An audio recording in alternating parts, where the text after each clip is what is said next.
Let's pray.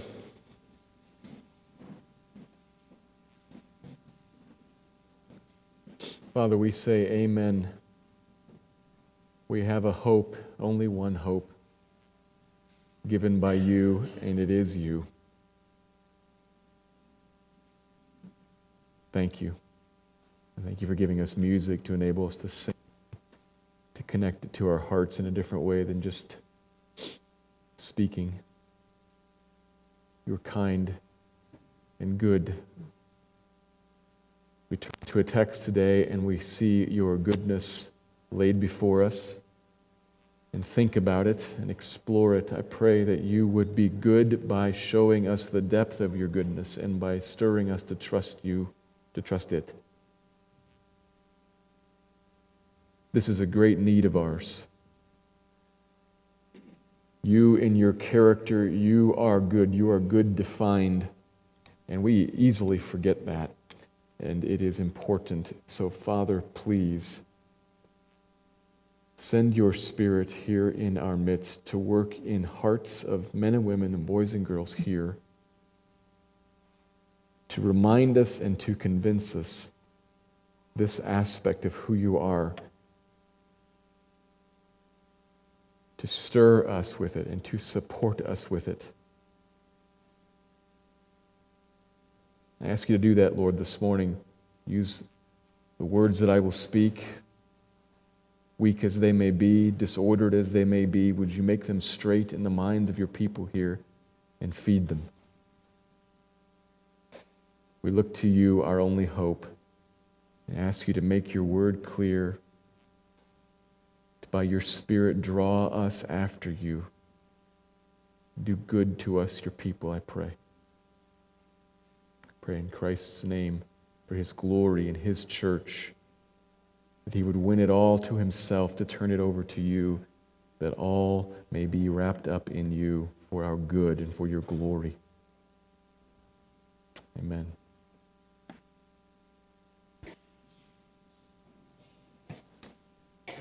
We turn our attention this morning to 2 Samuel chapter 10, finding there quite another turn in content and in tone from chapter 9. And chapter 9 itself was quite a turn in content and in tone from chapter 8. Chapter 8 was large-scale, multinational, geopolitical, militaristic, and then we switched to chapter 9. It was very small, very personal, very familial. Chapter 8 was about God through his King David striking down. That was the repeated note in that. Striking, 7 times throughout that chapter. Striking down his enemies through his King David. And then chapter 9 switches, and we have God through his King David pouring out loving kindness on one who might look like an enemy. So great changes there between 8 and 9. And we looked at that last week. The chapter 9, we saw in it one of the most compelling stories of the grace and the kindness of God in all the Bible. God, through David, blessing this man named Mephibosheth, son of Jonathan. He brings this man who should be an enemy, he brings him near and shows him that he has no anger towards him, no wrath towards him. And he restores to him the lands of his father, so he restores him a status and living wealth. Standing in the society, but best of all, 4 times it says he brought him to his table and seated him at his table as a son, and he ate from his table. He makes this one who should be an outsider, an enemy, as if adopted into his own family, pouring on him blessing, showing him tremendous loving kindness. That was a key word in last week's chapter, which is a crystal clear model of the gospel. A clear display of how God loved us in his King Christ. We who are nothings, like Mephibosheth was a nothing. We who are nothings, who should be enemies, he has poured out on us grace and love and brought us near. It's the loving kindness of God in Christ. May God, as we said last week, give us strength to know this love of God in Christ that surpasses knowledge. And then knowing that love, may he move us to, having been loved, love others. To love others in the body, to love others outside of the body, and above all, to love God himself. adoring, to come before God and to love Him actually with the heart, not just expressed in word, but to adore Him. That was pressed upon us in the intimate account of chapter 9, and then the perspective changes again as we come to chapter 10. It is again big picture, it is again multinational, it is again militaristic, but slightly different tone. It doesn't have quite the same tone of judgment as chapter 8 had. Instead, we see something about God and His goodness in this chapter, particularly God's goodness in the midst of unexpected and difficult situations. So that's what we're going to consider today in chapter 10. I'm going to read all the chapter, then pass back through it to make sure that we understand the details before making a couple of overarching observations. This is 2 Samuel chapter 10. After this, the king of the Ammonites died, and Hanun his son reigned in his place. And David said, I will deal loyally with Hanun the son of Nahash, as his father dealt loyally with me. So David sent by his servants to console him concerning his father. And David's servants came into the land of the Ammonites. But the princes of the Ammonites said to Hanun their lord, Do you think, because David has sent comforters to you, that he is honoring your father? Has not David sent his servants to you to search the city and to spy it out and to overthrow it? So Hanun took David's servants and shaved off half the beard of each, and cut off their garments in the middle at their hips, and sent them away. When it was told David, he sent to meet them, for the men were greatly ashamed. And the king said, Remain at Jericho until your beards have grown, and then returned. When the Ammonites saw that they had become a stench to David, the Ammonites sent and hired the Syrians of Beth Rehob and the Syrians of Zobah, 20,000 foot soldiers, and the king of Maacah with 1,000 men, and the men of Tov, 12,000 men. And when David heard of it, he sent Joab and all the host of the mighty men. And the Ammonites came out and drew up in battle array at the entrance of the gate. And the Syrians of Zobah and of Rehob and the men of Tov and Maacah were by themselves in the open country. When Joab saw that the battle was set against him, both in front and in the rear, he chose some of the best men of Israel and arrayed them against the Syrians. The rest of his men he put in the charge of Abishai, his brother, and he arrayed them against the Ammonites. And he said, If the Syrians are too strong for me, you shall help me. But if the Ammonites are too strong for you, then I will come and help you. Be of good courage, and let us be courageous for our people and for the cities of our God, and may the Lord do what seems good to him. So Joab and the people who were with him drew near to battle against the Syrians, and they fled before him. And when the Ammonites saw that the Syrians had fled, they likewise fled before Abishai and entered the city. Then Joab returned from fighting against the Ammonites and came to Jerusalem. But when the Syrians saw that they had been defeated by Israel, they gathered themselves together, and Hadadezer sent and brought out the Syrians who were beyond the Euphrates. They came to Helam with Shobach, the commander of the army of Hadadezer, at their head.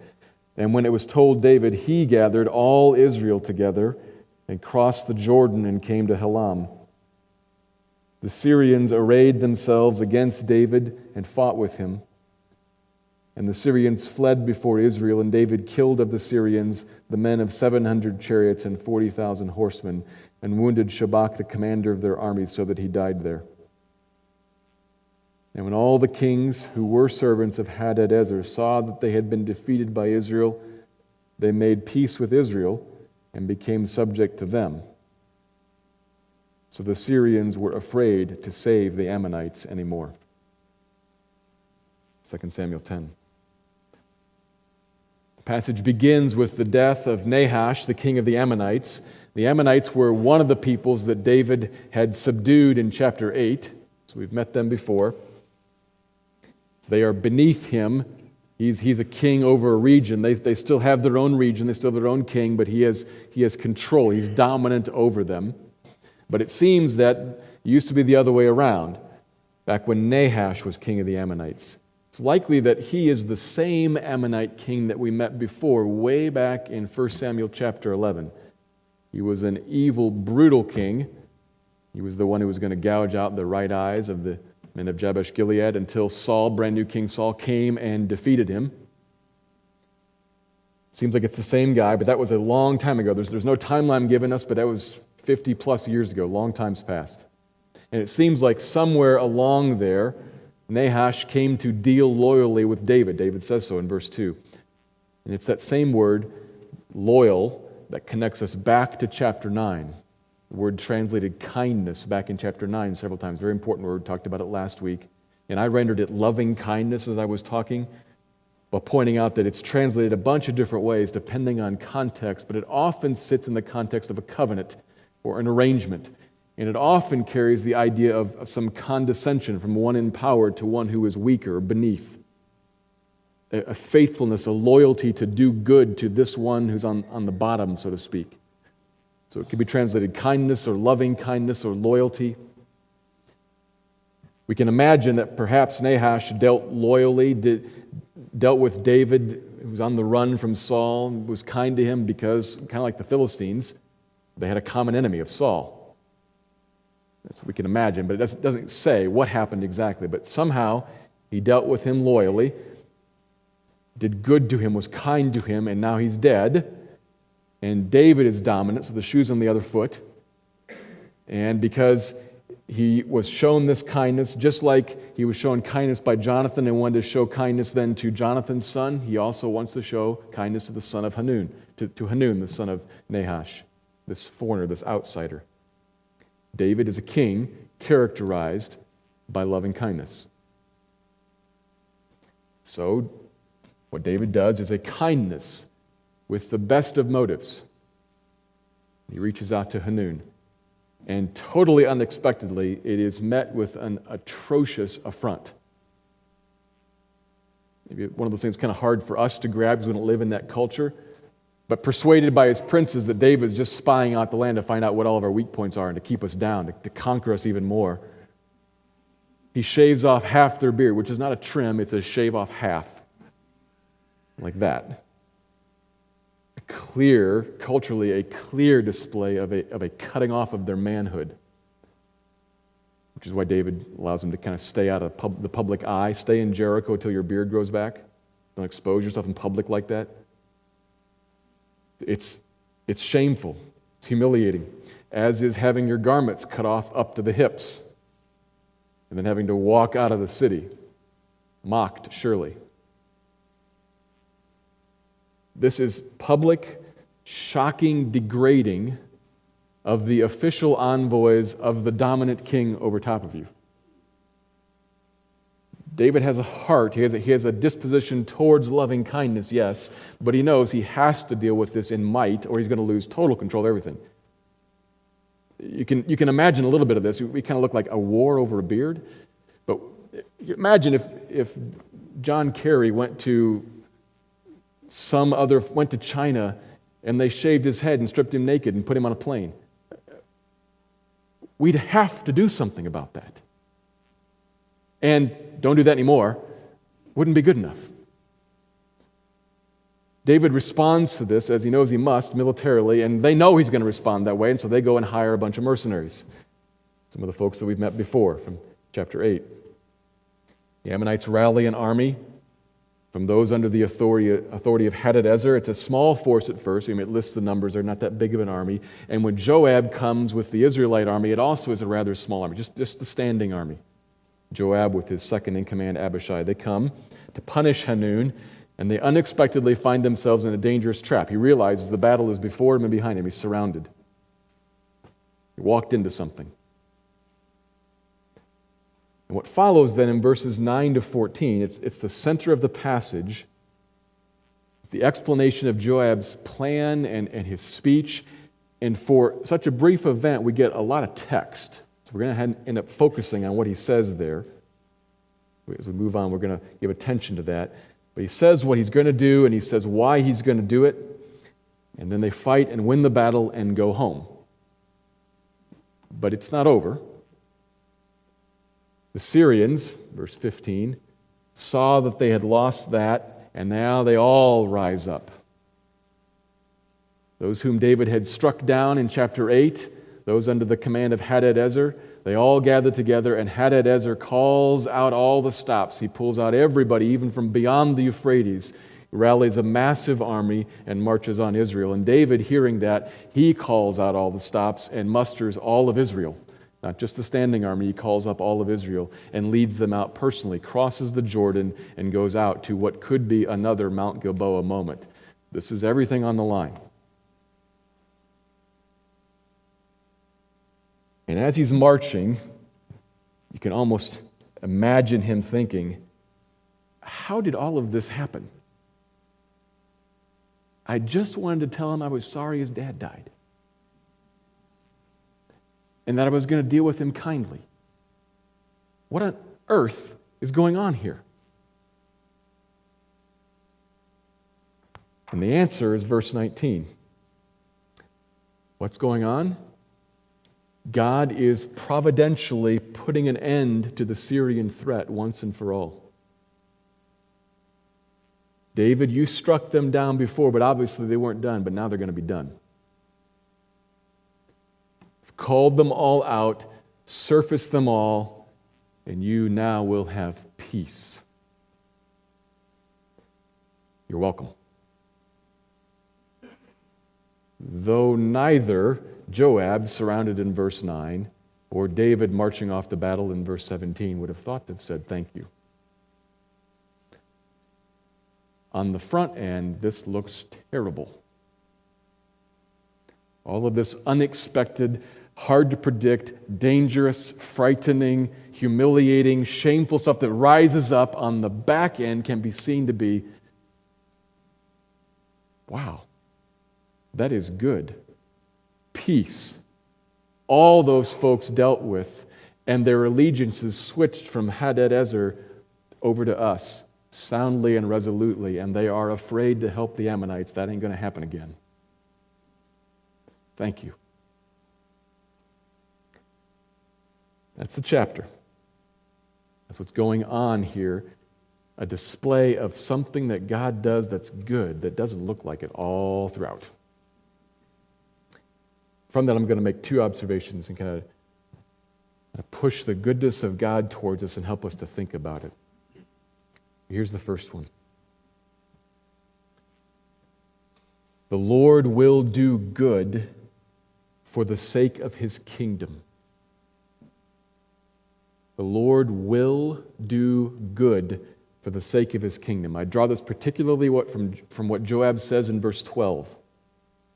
His actions and his speech, as I said, they're the center of the chapter, and for the amount of time it took, they get a lot of ink. There are other things that took much longer and are just briefly described. The battles themselves are just very briefly described, but his little talk about what he's going to do and why gets a lot of attention, so we should be drawn there to look what's here for us. And what we find is he gives his little tactical discussion, and then where he ends is with a plea that is his, and he means for it to be their and our resting place. May the Lord do what seems good to him. Very end of verse 12. Which is not, of course, a statement about the possibilities. Maybe the Lord will do what seems good to him, and maybe he won't do what seems good to him. Who can tell? So I'm going to ask him, please do what seems good to you. It's not a plea, actually. It's stated as a plea, but it's a statement. The Lord will do what seems good to him. That's why I can rest here. You do this, I'll do this. If this happens, then we'll respond this way. If this happens, respond this way. Be brave, courageous, and trust that the Lord will do what seems good to him. We'll leave the results to him. And furthermore, what seems good to God is good. He is never mistaken. So what Joab really means is the Lord will do good according to how he sees good. Here in this, we will act, do the best we can, and we'll leave it in his hands. We'll trust him. He will do good. Now, what may happen may not seem good to us on the short end. This is a trap where we don't like that. We may die in battle. Who knows? But He will do good as He sees it. Let's pause for a minute and think about, how does He see good? Often when I'm talking about this, good from God's perspective, I'll use language, and I have over the last few weeks used language, and will again this morning, that kind of pulls out elements of His covenant with David. So we could define it that way. Good is, from God's perspective, that which exalts the name of His king, that which exalts His own name, and that which establishes His people in a place of peace. That's good. Those are elements coming right out of the covenant. We could think about it a step further back than that, though. Where does good come from? There is no abstract concept in the universe called good that then God, separate from it, looks at it and says, I like that, I'm going to do that. God Himself is good. Or turn that around. Good is God. And good always existed, forever past, before there were any people, before there was any creation. There was always good because there was always God. And there was always good being done, being displayed, because God was always displaying Himself to Himself. Think about this for a second. I know this might stretch a little bit of how you usually think, but follow this.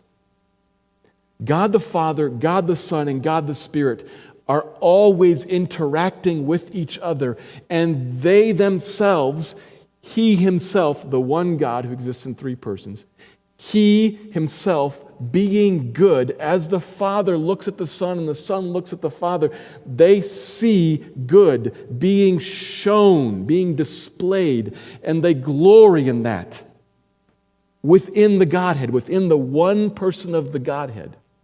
This has always been going on, forever past. There's a whole lot more I can say about the Trinity. I'm not going to talk about the Trinity. I'm talking about the goodness of God. But it connects back to the Trinity. God the Father, God the Son, and God the Spirit, always good, always showing good, always displaying good, and then they do something good, they create. The Father decreeing and the Son executing, and the Spirit actually acting. Goodness, and then what is good in the creation? The same thing that was good before. The displaying of God in the creation. God the Father and God the Son looking at each other, good. I see the beauty of God when I look at the Father, says the Son, and vice versa. I see the beauty of God. I see the righteousness of God. I see the justice of God. I see the power of God. I see the wisdom of God. God is so good. It is glorious. It is wonderful. Let's show that to the creation. That is good. The displaying of God who is good to a creation. That is good. If you never think about that, it will be several steps removed from it, and good will become defined by what you see right here in front of you and by how it feels to you in the moment. And you will miss this massive truth that good is the displaying of the good to you, and the displaying of it to you in a way that you will get. You'll see it and connect with it, live in it, rejoice in it, eat it and drink it like bread and wine. That is good. And God is always about good. He always does what is good in His sight. This is a glorious thing. Now, I know full well that I just kind of went off the plantation there. Maybe you followed all that. Maybe I could have expressed it more clearly. Maybe it's new to you. Maybe it's not. That's the direction. If your thinking would travel that direction, glory would come to you. Marvelous, beautiful good would come to you. And freedom would come to you. Because you would see when God does that, if God acts in a situation such that He displays more of Himself to me, He kind of brings me into that wonderful thing going on there forever past between the Father and the Son. He brings that experience to me. Oh, that's good. Yeah, I got cancer and lost my job and my spouse died. And God used that to display more of Himself to me. Oh, it was good. Not that cancer and death themselves are good. Not that dying in battle is good. Not that being trapped in an ambush is good. But God will do good in it and will do good in everything because He Himself is good. This is a marvelous thing that we see going on here with Joab. He takes this statement, he makes this statement for us, calls us to think about it, and then to rest in it. I'm going to set the armies like this. Fight strongly. Remember what we're fighting for God, God's people, God's kingdom, and God will do whatever is good, whatever ends up displaying more of God to us. I trust Him with that. Let's go. That's Joab. But the same point is taught beyond Joab in a more subtle manner in the whole course of the chapter, all the events. You can look at what Joab says and what's going on with Joab, and we'd still misunderstand something. We could still make a mistake of thinking like this. God is going to do good in this predicament that Joab finds himself in. Unexpectedly surrounded, facing an uncertain battle, making a plan on the fly. Okay, God's going to do good there. Thank goodness that God can be counted on to do good in unexpected situations. Here's the mistake. In unexpected situations, in reaction to unpredictable human actions. That's the mistake. In reaction to.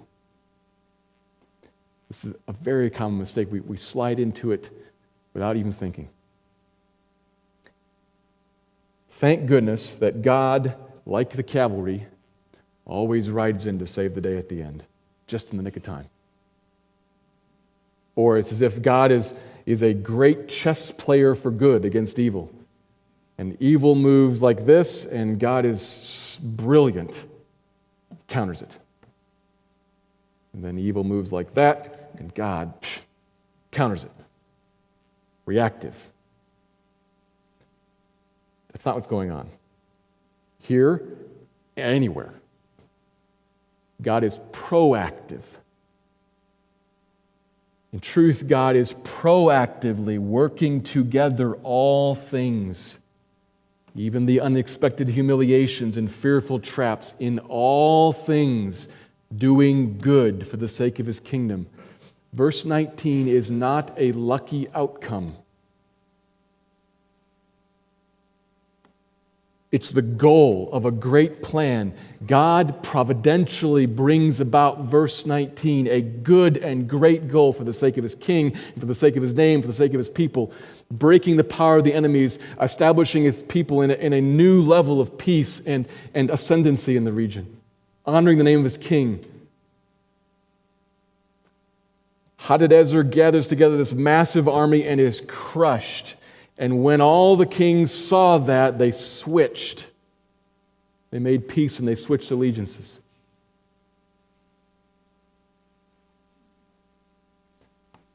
It's a very good thing. And it all came about because Hadadezer rolled the dice on a big battle, which came about because they lost the small battle. Verse 15. Which came about because Hanun asked for Syrian help in ambushing David's expected retaliation, which came about because Hanun listened to his foolish advisors and shamed the messengers, which came about because David sent a condolence card, which came about because David wanted to show loyal love to Hanun, which came about because Nahash had shown loyal love to him, which came about because years and years ago they had a common enemy, Saul. None of this is coincidental. Living it, we wouldn't see it. We don't know it living it. But the point is, as you step back and look at this, you see there is a mastermind who puts his hand on one end and on the other end of all eternity and says, I hold all of this and I weave through all of it countless plots, all of it to do good. That is, to display the beauty of myself into my creation for my honor and for the honor of my King and for the good of my people. All of it. Displayed in the particular event of this one battle with Joab, displayed in the bigger picture. This is a marvelous truth. You live lives that are filled with little details that are surprising and trying and unexpected and frightening and humiliating and hard in a bunch of different ways. And what we see here is that God is involved in each little detail to do good and is weaving each little detail and all the complexity, weaving it all together in the big picture to do good, both the little and the big. There is a God lurking over your life. And I use that word especially because what's the trouble for us is that we are tempted to think there is one lurking over my life. And as we often use that word lurking, he's lurking to get me, to hurt me. I can't, what's going to happen tomorrow? What's going to happen if, when this happens, oh, no. We walk through life expecting that on the other side of this there is hurt coming or pain coming. And there is one who lurks over your life to do you good. To do you good.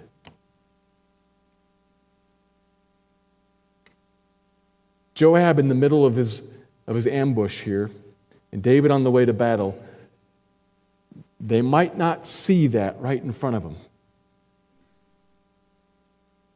God doesn't always show himself in his lurking, but he is there to do you good, you people of God.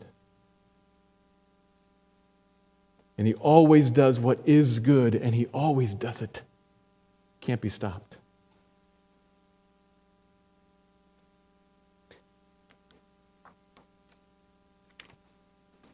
This is true, and if you will know it, it'll free you to live. And that's what leads us to the second observation.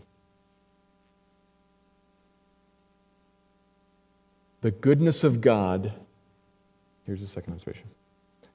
The goodness of God stirs and supports his people in the hard places. The goodness of God, it's a marvelous blessing for people who are in his kingdom. Blessing this way, it stirs and supports us in the hard places. Stirs, kind of like moves, motivates, compels, drives. Stirs us to trust him, to obey him, to act in line with him and his values. By convincing you this path, good lies on this path in the face of the opposite offers that say, no, in fact, good lies on this path. Take this one. It's called temptation. We're stirred to walk this path, to walk a path that is according to God's command, that is faithful to him, that engages with his work, as we reflect on the goodness of God. stirred and supported, very closely related, supports us first on the inside in our thoughts, in our hearts. As you fear what all kinds of pain and hardship is going to come from this, reflect on the goodness of God, and it supports you, it upholds you as you walk down this path. Stirred to it and supported as you walk it. The goodness of God. If you will believe it. It's there all the time, but we have to embrace this and see it, remember it, and believe it. So I think this point is implied in the first couple of verses as David begins to act and contemplates what he's going to do. It's implied by the use of this word, the loyal word, as it connects us back, it unavoidably connects us back to the previous chapter, and we look at how David, back in chapter 9, was a king of loving kindness. Why? Because he had been first loved. The point we made last week. We love because we were first loved. David is a king like this because he is first loved. So there's something back here that stirs him, that moves him to walk the path of love with, in that case, Mephibosheth. That's the kind of king he is, and we see that king consistently now as we move into chapter 10. I want to show loving kindness. That's the kind of king I am. I want to show loving kindness to another son, Hanun. So I think it's implied there that David acts in love towards Hanun, stirred to it by his experience of the faithful love of God, the goodness of God to him. I think we're also supposed to think about that as we see David marching off to battle, that he's probably still got that same thing on his mind, but doesn't say so. So I think it's implied in David, but clearer with Joab, again in the middle of the passage. He saw the trap, is stirred to action by what? Stirred by his confidence in the statement at the end of verse 12 about God's goodness. You do this, I'll do that. Fight courageously, and God will do what is good. He's stirred to action by that and encouraged and supported by it. In other words, what I'm trying to say here is that if David doesn't have a prior experience and a mental grasp of God doing good to me, they don't act as you see them. They either act in retaliation or exploitation against Hanun, or they shrink back in fear in the face of the trap. But with the prior experience, reinforced by it, remembering the goodness of God, they step out and take the risk that Hanun will respond negatively or that the battle may go poorly. Whatever may happen, God will do good. I trust it, I'm going to step out. Stirred to action. The goodness of God stirring and supporting Joab. This is such an important point for, I want to say, every single one of us, Christian and non-Christian alike. Let me talk to Christians first. Do you realize, Christian, God delivers to you, God tells you that He is good and that He always does good and that He always works good in your life. He tells you all that for a reason. A reason greater than so that you'll know more information. He tells you that He puts it in front of you to create a great barrier against shrinking back, a great barrier against falling down, a great barrier against fear and doubt and sin and temptation. The goodness of God is delivered to you as a bulwark against sin, as a sustainer of hope in your heart.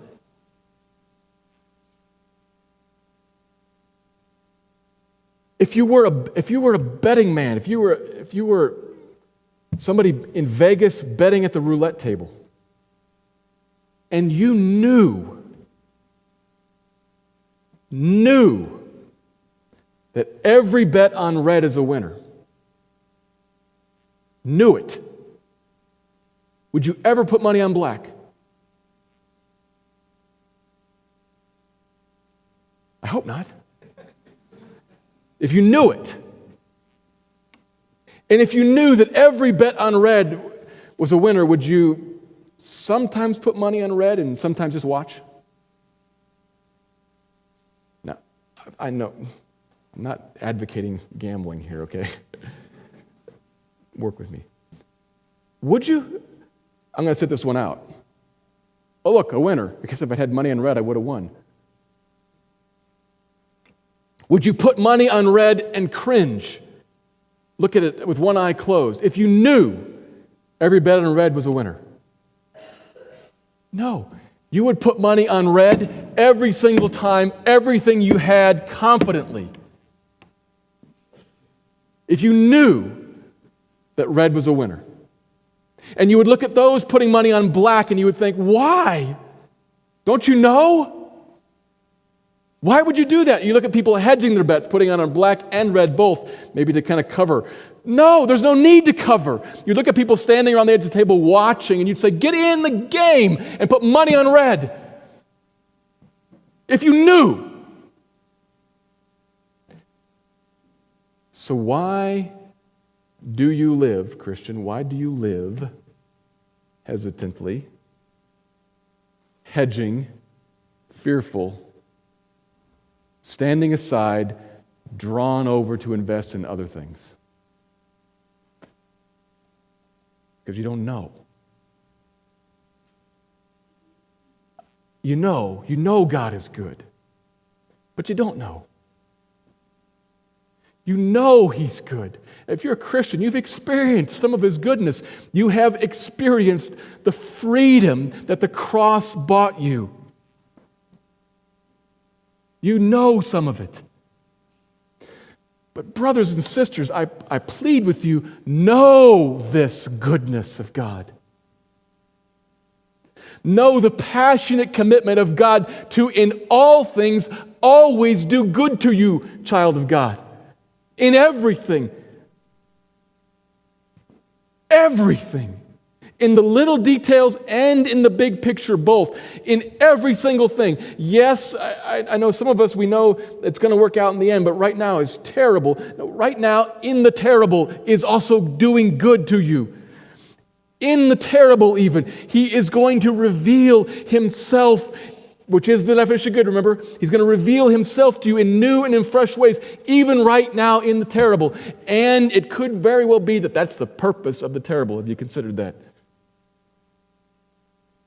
To strip away from you the other stuff that draws you. Right now, good to you and good to you. Always, red always wins. Do you know it?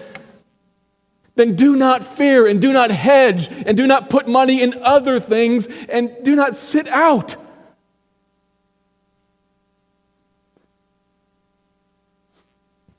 The goodness of God is delivered to you in word and displayed for you on the cross. The goodness of God is delivered to you to stir you to act in line with Him and to support you as you walk through unexpected, humiliating trials that threaten everything in your life, to support you in that. The goodness of God thrown on you, spoken to you, showed to you. He is good. His steadfast love endures forever. Do you know it? God intends that you know it, this never-ending goodness.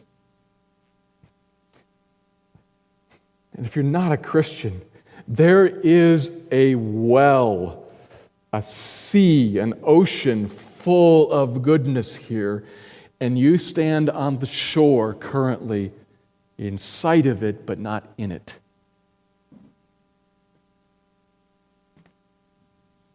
And the offer from the King of loving kindness is, let me show you goodness. Do not be Hanun and suspecting he wants to get me. Throw him aside. He doesn't want to get you. If he wants to get you, he's already got you.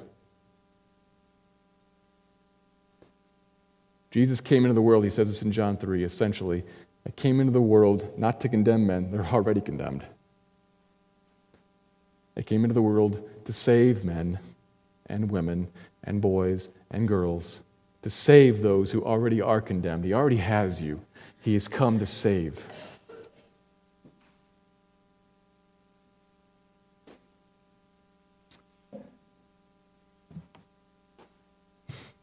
Embrace him.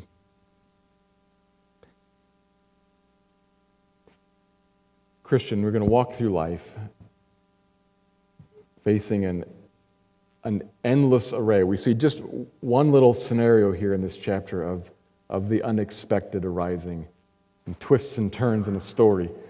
That's what all of life is. That's what all of life is. And as we sung before the sermon, he's our only hope. Thank goodness that he's a good God.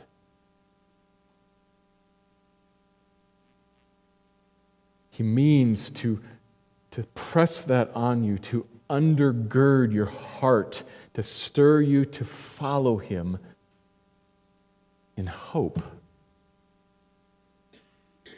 And when you find yourself next Wednesday afternoon shrinking back, lured by temptation, the promise, has it not always, all along been, is God really good? Is God really good? Of course he's not really good. He's saying no to you. That's been the challenge all along. A lie from the very beginning. And next Wednesday afternoon, when you hear that lie, is God really good? If he was really good, he'd give you this. At that moment, may God press on you. No, in fact, I am good. If I say no, it's because I'm good. If I say yes, it's because I'm good. May he press that on you and stir you to follow him and support you in your heart, come what may.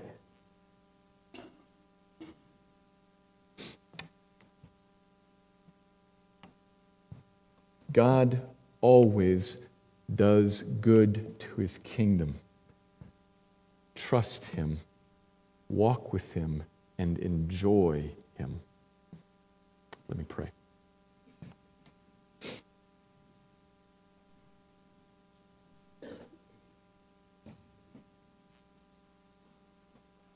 Father, help us to see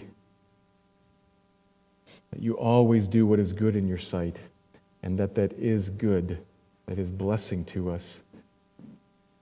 Help us to believe that and remember it.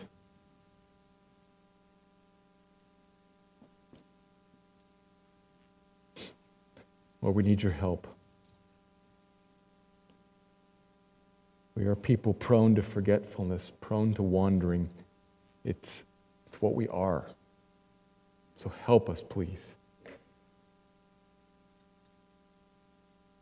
You remind us of this. It's all over the Bible. You remind us of it in this story from long ago. But Lord, would you come and visit with your people on Wednesday and next Friday, and in the details of their lives, would you come and visit with your people and speak over them, I am good. I testify to it in my word. I have proven it at the cross. Come and remind us. We will forget, but we need you. Lord, as we take the elements of communion now in our hands, as we look at them, would you speak to your people here about what these elements are, about a bread and a cup, about a covenant and a cross. Lord, speak to us about that and remind us that all of this is by your initiation. the display of your goodness for our eternal blessing. Speak now to your people, I pray. Thank you, Lord. Amen.